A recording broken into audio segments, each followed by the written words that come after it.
A venda da sibutramina, substância utilizada para emagrecimento, foi proibida na Europa. No Brasil, a Anvisa divulgou um alerta sobre as contraindicações da substância, que também pode ser retirada das prateleiras no país. No verão, aumenta o número de pessoas em busca do peso ideal. Para emagrecer mais rápido, muitos apelam para o uso de medicamentos. Um dos mais procurados é a sibutramina. Os remédios com a substância podem custar de R$20 a R$60. Nesta farmácia, a venda de sibutramina aumenta em cerca de 50% nesta época do ano. O uso da sibutramina está muito popularizado, sim. Muita gente está tomando.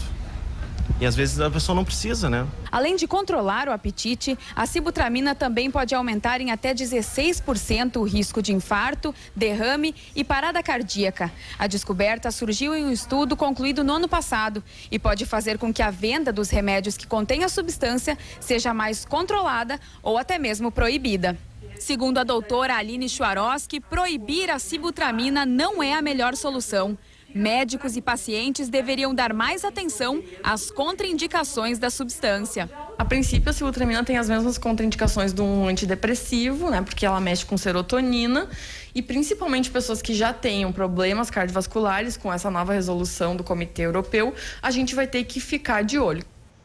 Ficar de olho mesmo, e a Anvisa deve divulgar a decisão sobre a proibição ou não do medicamento no próximo mês. E nós seguimos no assunto falando agora sobre o estudo feito das contraindicações da sibutramina. Nós convidamos a endocrinologista Graciele Tombini. Obrigada, doutora, pela presença. Como é que foi feito esse estudo? Esse estudo, Carla, é um estudo que se chama SCOUT, foi feito com pacientes de alto risco. Todos os pacientes tinham um problema cardíaco e eles queriam avaliar o benefício da sibutramina em pacientes com problema cardíaco. Até uma dúvida na Sociedade Brasileira de Endocrinologia é como esse estudo foi feito, porque há mais de 10 anos se sabe que a contraindicação ao uso de sibutramina, a principal é paciente com problema cardíaco. Então, esse estudo foi feito com mais de 10 mil pacientes, em média 10 mil pacientes, com problema cardíaco que usaram sibutramina. E o que eles comprovaram? O grupo que usou sibutramina versus o grupo que usou placebo, que é a pílula de farinha, né, que sempre a gente tem que controlar com placebo, 16% de mortalidade cardiovascular no grupo que usou sibutramina. Mas é importante ressaltar que todos os pacientes eram de alto risco e, na verdade, eles não deveriam estar usando sibutramina pelo que já se sabia previamente. Agora, quem é que pode tomar de fato esse remédio? Porque a gente viu ali na reportagem que no verão a venda dobra, né? As pessoas procuram muito isso aqui no Brasil. Quem é que pode de fato tomar? A venda, sim, é tão liberada? Infelizmente, não deveria ser a venda liberada, mas é receituário controlado, mas se vende paralelo, não sei como, mas se vende.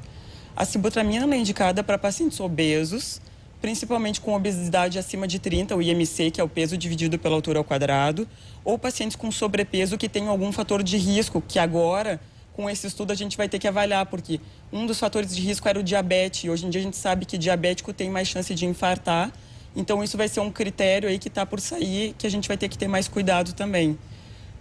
Esses pacientes que a gente deve indicar sibutramina, eles já devem ter entrado num tratamento com dieta e exercício sem resultado, e após isso a tentativa com a sibutramina, mas sendo pacientes que não têm riscos ao uso, né? Não têm contraindicações ao uso. Sim. E como que a sibutramina age no organismo? A sibutramina, ela aumenta a serotonina e aumenta a noradrenalina. Por aumentar a serotonina, ela dá uma sensação de saciedade, e aumentando a noradrenalina, ela aumenta a frequência cardíaca, que esse seria o risco, né? Mas isso faz com que aumente o metabolismo basal do indivíduo, aumentando a queima calórica. Sim, mas e tem contraindicação? Tem contraindicação pacientes com problema cardíaco ou que têm cardiopatia isquêmica ou que já tiveram um AVC. Pacientes hipertensos não controlados são contraindicações ao uso. E grávidas, é claro, né, gestante. E há necessidade da receita para venda do remédio ou não? É fundamental a receita. A receita, ela é uma receita branca, carbonada, controlada. É necessário, só que a gente sabe que se vende no centro de Porto Alegre, as pessoas vão para o Paraguai e conseguem a substância, aliás, mais barato do que aqui. Mas é a mesma? É a mesma substância. E assim, e o paciente que usa essa substância para emagrecer, depois que ele interrompe o tratamento, ele volta a engordar? Se o paciente faz um uso sem um tratamento com dieta, atividade física, com certeza ele volta a engordar. ela não tem o efeito rebote como os outros anorexígenos, que a sibutramina não é um anorexígeno. Os anorexígenos têm mais efeito rebote. O paciente para e, em geral, já volta a engordar e engorda mais. Ela, se o paciente não continua hábitos alimentares saudáveis, atividade física, ela volta o peso, com certeza. Justamente, só o remédio sem uma dieta especial funciona? Ou sempre vem acompanhado de uma dieta? Muito pouco, tá, Cláudio? Tem um estudo que foi feito na nossa principal revista, que é o New England Journal of Medicine. Foram 4 grupos de pacientes. O grupo que apenas usou sibutramina teve um resultado muito pequeno, quase não perdeu peso. E pacientes bipolares podem usar sibutramina? Sempre que vai se prescrever sibutramina para um bipolar, tem que ter muito cuidado, tá? Porque a sibutramina, como ela é, de certa forma, um antidepressivo, ela costuma deixar os bipolares que não estão em tratamento numa fase maníaca. Eles ficam surtados com a sibutramina. Claro que um bipolar, num grau mais leve, usando o tratamento, pode usar, mas com liberação do psiquiatra. Então, qual é a indicação correta para usar? A indicação correta é o paciente procurar o atendimento médico. Ele tem que saber todos os problemas de saúde que ele tem, história familiar, e ele tem que ter uma real indicação de estar fora do peso, porque hoje em dia a gente vê pessoas com meio quilo acima do peso usando sibutramina. Isso não é uma indicação. Tá certo, então. Muito obrigada, endocrinologista Graciele Tombini, pela participação aqui no Bom Dia Rio Grande. Um bom dia para você. Bom dia para vocês. Obrigado, doutora. Obrigada.